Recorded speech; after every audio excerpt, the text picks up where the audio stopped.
ഈടെ കടയ്ക്ക് ഒരു വലിയ ഓർഡർ കിട്ടുന്നുണ്ട്. ആ ഓർഡർ ശരിക്കും രേവതിയാണ് കേട്ടോ മേടിച്ചു കൊടുക്കുന്നത്.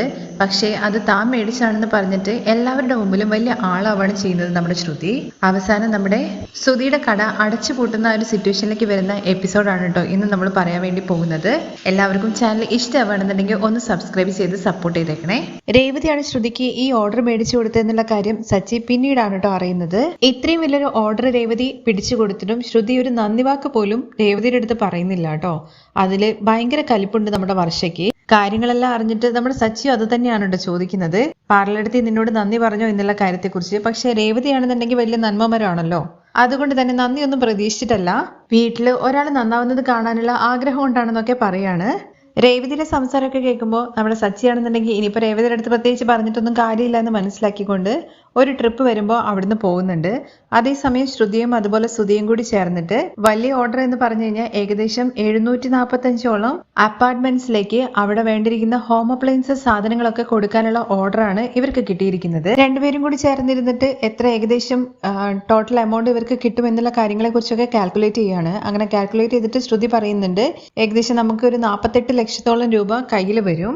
ശ്രുതിയാണ് കാൽക്കുലേറ്റ് ചെയ്ത് പറയുന്നത്. എന്നാൽ ഇത് കേട്ട ശ്രുതിയാണെന്നുണ്ടെങ്കിൽ ശ്രുതിയുടെ അടുത്ത് ചോദിക്കുന്നത്, അല്ല ശ്രുതി, നമ്മൾ 745ഓളം വീടുകളിലേക്കാണ് സാധനങ്ങൾ കൊടുക്കാൻ വേണ്ടി പോകുന്നത്, എന്നിട്ടും ഇത്ര കാശ് മാത്രമേ നമ്മുടെ കയ്യിൽ വരുള്ളൂ എന്നുള്ള കാര്യം ചോദിക്കുമ്പോൾ 48 ലക്ഷം രൂപ എന്ന് പറയുന്നത് ചെറിയ കാശാണോ ശ്രുതി? അത് നമുക്ക് കിട്ടുക എന്ന് പറയുന്നത് വലിയൊരു കാര്യമല്ലേ? എന്നിട്ട് അത് മനസ്സിലാക്കാത്ത നീ എന്താ ഇങ്ങനെ സംസാരിക്കുന്നതെന്ന് ചോദിക്കുകയാണ്. ഇത്രയേ വരുള്ളൂ എന്നുള്ള രീതിയിലാണല്ലോ ശ്രുതി സംസാരിക്കുന്നത്. അതിനെക്കുറിച്ചാണ് ശ്രുതി ചോദിക്കുന്നത്. ഇത്രയും പണം കുറഞ്ഞു കൊടുത്തു കഴിഞ്ഞു കഴിഞ്ഞാൽ നമ്മുടെ ലാഭം കുറയില്ലേ എന്നുള്ള രീതിയിലാണ് ശ്രുതിയുടെ സംസാരം. എന്നാൽ ശ്രുതി വീണ്ടും പറയുന്നുണ്ട്, നമ്മൾ ഈ പൈസയ്ക്ക് അവർക്ക് സാധനങ്ങൾ കൊടുത്തു കഴിഞ്ഞു കഴിഞ്ഞാൽ ഇനിയുള്ള ഒരുപാട് ഓർഡേഴ്സ് അവർ നമുക്ക് തന്നെ തരും. അങ്ങനെയാകുമ്പോൾ നമുക്ക് ലാഭങ്ങൾ ഒരുപാട് വരാനുണ്ട്. അങ്ങനെ ശ്രുതിയുടെ ലിസ്റ്റ് വെച്ച് നോക്കുന്ന സമയത്ത് പണം കുറഞ്ഞിട്ടാണ് ലാഭം കിട്ടുന്നത്. പക്ഷെ ശ്രുതിയാണെന്നുണ്ടെങ്കിൽ വേറൊരു ലിസ്റ്റ് തയ്യാറാക്കുന്നുണ്ട്. ഷോറൂമിൽ കൊടുക്കുന്ന കസ്റ്റമേഴ്സിന് കൊടുക്കുന്ന അതേ റേറ്റിൽ കൊടുത്തു കഴിഞ്ഞു കഴിഞ്ഞാൽ ഇതിന്റെ ഇരട്ടി ലാഭം കിട്ടുന്നുള്ള ഒരു മൈൻഡിലാണ് കേട്ടോ ശ്രുതി ഉള്ളത്. ശ്രുതിയുടെ കണക്ക് പ്രകാരം ഏകദേശം 70 ലക്ഷത്തോളം രൂപ ടോട്ടൽ എമൗണ്ട് ആയിട്ട് കിട്ടും. പക്ഷേ ശ്രുതിയാണെന്നുണ്ടെങ്കിൽ ഇത്തരം പണം കുറഞ്ഞിട്ടാണല്ലോ കൊടുക്കുന്നത്. ഈ കാര്യത്തെക്കുറിച്ച് ഇവിടെയുള്ള ആൾക്കാർ അറിഞ്ഞു കഴിഞ്ഞു കഴിഞ്ഞാൽ ഉറപ്പായിട്ട് ഞാനൊരു പൊട്ടനാണ് എന്നും എപ്പൊ നോക്കിക്കഴിഞ്ഞു കഴിഞ്ഞാലും സച്ചിയാണെന്നുണ്ടെങ്കിൽ പഠിച്ച വെറും ഒരു പൊട്ടൻ മാത്രമാണ് താനെന്നുള്ള രീതിയിലാണല്ലോ സംസാരിക്കുന്നത്. അപ്പോ എന്റെ കഴിവ് എല്ലാവരുടെ മുമ്പിൽ കാണിക്കണം എന്നുണ്ടെങ്കിൽ ഇത്രയും പൈസ എന്റെ കയ്യിൽ കിട്ടണം. ശ്രുതി പറഞ്ഞിരിക്കുന്ന പണത്തിന് മാത്രമേ എന്തായാലും ഇനിയിപ്പോ സാധനം കൊടുക്കാൻ വേണ്ടി പറ്റുള്ളൂ. ആ കസ്റ്റമേഴ്സിന്റെ അടുത്ത് ഓൾറെഡി ഈ കാര്യങ്ങളൊക്കെയാണല്ലോ പറഞ്ഞിരിക്കുന്നത്. പക്ഷെ ശ്രുതിയാണെന്നുണ്ടെങ്കിൽ അവള് പറഞ്ഞിരിക്കുന്ന റേറ്റിലാണ് കൊടുക്കുന്നതെങ്കിലും സാധനം അവള് പറഞ്ഞതല്ല കൊടുക്കുന്നത്. അതിനേക്കാൾ കുറഞ്ഞ റേറ്റിലുള്ള സാധനം കൂടിയ വിലയ്ക്ക് വിൽക്കുക എന്നാണ് ഇപ്പൊ ശ്രുതിയുടെ മൈൻഡിലുള്ളത് കേട്ടോ. രണ്ട് ലേഡീസ് ചേർന്നിട്ടാണ് ഇവർക്ക് വേണ്ടിയിട്ടുള്ള ഓർഡേഴ്സ് ഒക്കെ കൊടുക്കുന്നത്. ഈ ഓർഡർ ഒക്കെ കൊടുക്കാനുള്ള ഒരേ ഒരു കാരണം രേവതിയോടുള്ള അതുപോലെ തന്നെ സച്ചിയോടുള്ള വിശ്വാസം കൊണ്ട് മാത്രമാണ്. അങ്ങനെ ഇവർ ആദ്യത്തെ പർച്ചേസ് നടത്താൻ വേണ്ടിയിട്ട് ശ്രുതിയുടെ ഷോറൂമിലേക്ക് വേണ്ടിയിട്ട് എത്തുന്നുണ്ട്. ആ സമയത്ത് അവിടെ ശ്രുതി ഇല്ല കേട്ടോ. ശ്രുതി ഇവരെ കണ്ടപ്പോൾ തന്നെ ഭയങ്കരമായിട്ട് സ്വീകരിക്കുന്നൊക്കെ ഉണ്ട്. അത് കഴിഞ്ഞ് ശ്രുതിയുടെ അടുത്ത് പറയുന്നത്, ഇപ്പോ ഒരു വീട്ടിലേക്ക് വേണ്ട സാധനങ്ങൾ മാത്രം ഞങ്ങൾ കൊണ്ടുപോവാണ്, അത് കഴിഞ്ഞിട്ട് ബാക്കിയുള്ളതൊക്കെ ഞങ്ങൾ പിന്നീട് പർച്ചേസ് ചെയ്യുന്നുള്ള കാര്യം പറയുമ്പോൾ, അതിനെന്താ മാഡം, നിങ്ങൾക്ക് ഇന്ന് തന്നെ പർച്ചേസ് ചെയ്യാം, സാധനങ്ങളെല്ലാം ഇവിടെ റെഡിയാണെന്ന് പറഞ്ഞിട്ട് അവരെ കൊണ്ടുപോയിട്ട് ശ്രുതി സാധനങ്ങളെല്ലാം കാണിക്കുന്നുണ്ട്. ആദ്യത്തെ ഒറ്റ നോട്ടത്തിൽ തന്നെ അവർക്ക് കാര്യങ്ങളൊന്നും മനസ്സിലാവുന്നില്ല. നന്നായിട്ട് ചെക്ക് ചെയ്ത് നോക്കുമ്പോൾ എല്ലാം ഓക്കെയാണ്. ശരി, ഞങ്ങൾ പണമെല്ലാം സെറ്റിൽ ചെയ്ത് ഇന്ന് തന്നെ സാധനമായിട്ട് പോകുന്നു എന്നുള്ള കാര്യം പറയുമ്പോൾ, വണ്ടിയും കാര്യങ്ങളൊക്കെ ഞാൻ തന്നെ അറേഞ്ച് ചെയ്ത് തരാം മാഡം എന്ന് പറഞ്ഞിട്ട് ശ്രുതി തന്നെ പണമൊക്കെ മേടിച്ച് വെച്ചിട്ട് വണ്ടിയൊക്കെ അറേഞ്ച് ചെയ്തിട്ട് അവർക്ക് സാധനങ്ങൾ അവിടുന്ന് കയറ്റി അയച്ച് കൊടുക്കുകയാണ് കേട്ടോ ചെയ്യുന്നത്. ഇവർ ചെക്ക് ചെയ്തപ്പം എല്ലാം ഓക്കെ ആണെങ്കിൽ പോലും ഇവര് വലിയൊരു ബിൽഡേഴ്സിന്റെ ആൾക്കാരാണല്ലോ, അതുകൊണ്ട് തന്നെ അവർക്കൊരു ചീത്തപ്പേരുണ്ടാവരുതെന്ന് വിചാരിച്ചിട്ട് അവര് സാധനങ്ങൾ പ്ലേസ് ചെയ്യുന്നതിന് മുമ്പായിട്ട് ഇതിനെക്കുറിച്ച് നന്നായിട്ട് അറിയുന്ന ഒരാളെ കൊണ്ട് സാധനങ്ങളെല്ലാം ഒന്നുകൂടി ചെക്ക് ചെയ്യിപ്പിക്കുന്നുണ്ട്. അങ്ങനെ അവർ ചെക്ക് നോക്കിയിട്ട് പറയുന്നത്, ഇത് തീരെ ക്വാളിറ്റി ഇല്ലാത്ത സാധനമാണ് എന്നും നിങ്ങൾ കൊടുത്ത വിലയ്ക്ക് മതിക്കുന്ന സാധനങ്ങളല്ല, ഇത് കുറച്ച് മാസങ്ങൾ മാത്രമേ വർക്ക് ചെയ്യത്തുള്ളൂ, ഇത്രയും ക്വാളിറ്റി ഇല്ലാത്ത സാധനം എന്തിനാണ് മാഡം മേടിച്ചത്, അതും ഇത്രയും റേറ്റ് കൊടുത്തിട്ട്, ഇതിനേക്കാൾ എത്രയോ നല്ല നല്ല ബ്രാൻഡ്സ് ഇപ്പൊ ഇവിടെ അവൈലബിൾ ആയിട്ടുണ്ട്, പിന്നെ മാഡം എന്തിനാ ഇങ്ങനെയൊക്കെ ചെയ്തതെന്നുള്ള കാര്യം അയാൾ ചെക്ക് ചെയ്തിട്ട് ഇവരുടെ ചോദിക്കുന്ന സമയത്താണ് ഇവർ മേലോട്ട് നോക്കുന്നത്. ചെറിയ വിലയുടെ സാധനങ്ങൾ വലിയ വിലയ്ക്ക് നിങ്ങൾക്ക് ചതിച്ച് വിറ്റതാണ് ഇവര് എന്നുള്ള കാര്യം കൂടി അയാൾ വ്യക്തമായിട്ട് പറയുന്നതോട് കൂടിയിട്ട് ഈ ഓർഡർ ശരിക്കും രേവതിക്ക് കിട്ടുന്നത് വർഷ നടത്തുന്ന റെസ്റ്റോറൻറ്റിൽ വെച്ചിട്ടാണ്. അവരവിടെ ഫുഡ് കഴിക്കാൻ വേണ്ടി വന്ന സമയത്താണ് രേവതിയെ കണ്ടതും അതുപോലെ തന്നെ വർഷയുമായിട്ട് സംസാരിച്ചതിന് ശേഷമാണ് രേവതി ഈ ഓർഡർ ശ്രുതിക്ക് പിടിച്ചു കൊടുക്കുന്നത്. അങ്ങനെ ശ്രുതിയുടെ അടുത്തേക്കല്ല കേട്ടോ ഇവർ ആദ്യം പോകുന്നത്, നേരെ വർഷയെ കാണാൻ വേണ്ടിയിട്ടാണ്. എന്നിട്ട് വർഷയുടെ അടുത്ത് അവിടെ നടന്ന സംഭവങ്ങളെ കുറിച്ചിട്ടൊക്കെ പറയാണ് കേട്ടോ ചെയ്യുന്നത്. അത് കേൾക്കുമ്പോൾ വർഷയ്ക്കും ആകെ എന്തോ പോലെ ആവുന്നുണ്ട്.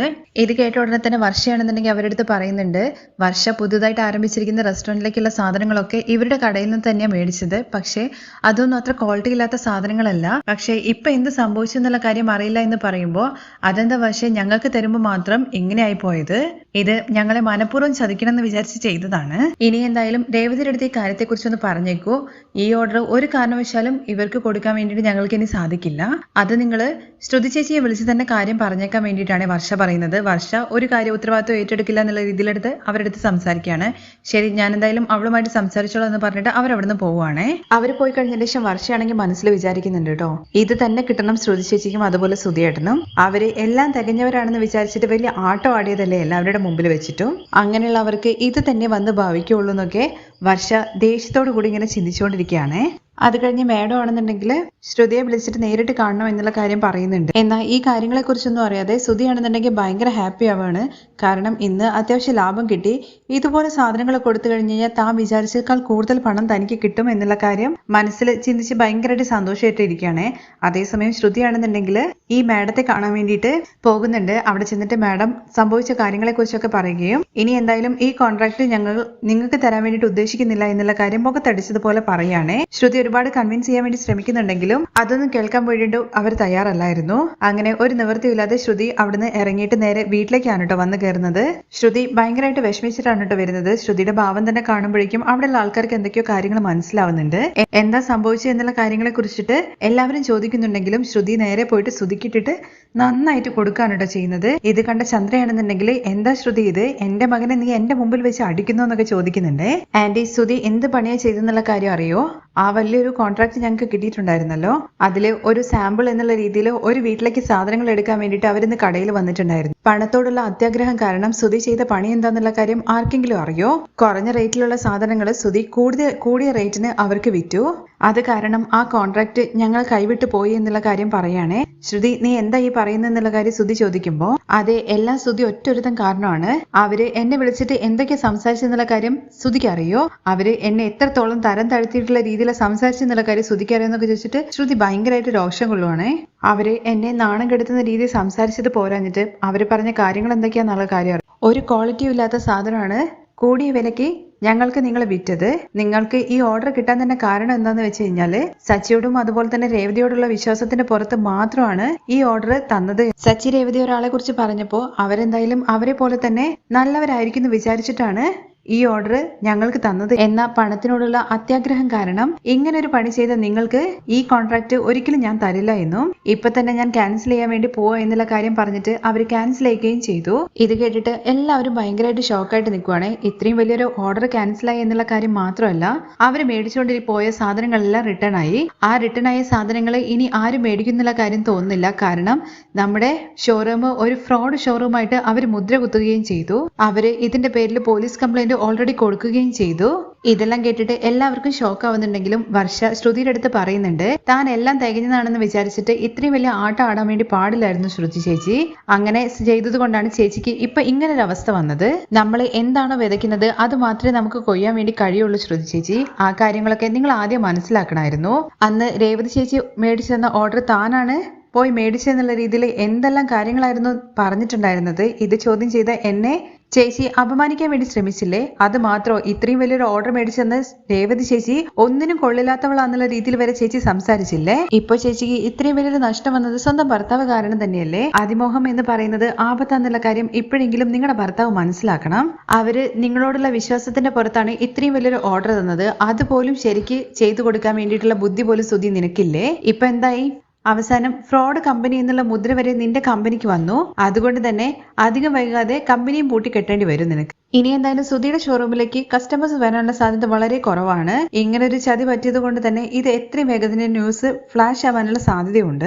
നല്ല സാധനങ്ങൾ വിൽക്കുന്നിടത്തേക്ക് മാത്രമേ കസ്റ്റമേഴ്സ് സാധനങ്ങൾ മേടിക്കാൻ വേണ്ടിയിട്ട് വരത്തുള്ളൂ. ഇനി എന്തായാലും നിന്റെ കയ്യിലുള്ള സാധനങ്ങളൊക്കെ വിറ്റ് പോകാൻ വേണ്ടിയിട്ട് ഭയങ്കര ബുദ്ധിമുട്ടായിരിക്കും. അച്ഛ ഉടനെ തന്നെ ഇവന്റെ ഷോറൂം പൂട്ടിക്കെട്ടാൻ വേണ്ടിയിട്ടാണ് പോകുന്നത്. നിനക്ക് ഇത്രയും വലിയൊരു ഓർഡർ കിട്ടിയല്ലോ എന്ന് വിചാരിച്ചിട്ട് ഞാൻ സന്തോഷിച്ചതാണ്. എല്ലാം കൊണ്ടുപോയി നശിപ്പിച്ചില്ലേ എന്നുള്ള കാര്യം ചോദിച്ചിട്ട് ചന്ദ്രമതി നല്ല അടിയാണ് കേട്ടോ സുധിയെ. അപ്പോഴേക്കും വീട്ടിലേക്ക് പോലീസുകാർ കയറി വരുന്നുണ്ട്. കൂടിയ വിലയ്ക്ക് ക്വാളിറ്റി ഇല്ല സാധനങ്ങൾ വിറ്റു എന്നുള്ള കാര്യം പറഞ്ഞിട്ട് നിങ്ങളുടെ പേരിൽ ഒരു കംപ്ലൈന്റ് വന്നിട്ടുണ്ട്. സ്റ്റേഷൻ വരെ വരണം, നിങ്ങളുടെ കട സീൽ ചെയ്യാനുള്ള ഓർഡറുമായിട്ടാണ് ഞങ്ങൾ വന്നതെന്നുള്ള കാര്യം കൂടി കേൾക്കുമ്പോൾ എല്ലാവരും ഷോക്കായിട്ട് ഇങ്ങനെ നിൽക്കുവാണേ. എന്തായാലും സുധിയുടെ കാര്യത്തിൽ അധികം വൈകാതെ തന്നെ തീരുമാനമാവും എന്നുള്ള കാര്യത്തിൽ യാതൊരുവിധ സംശയം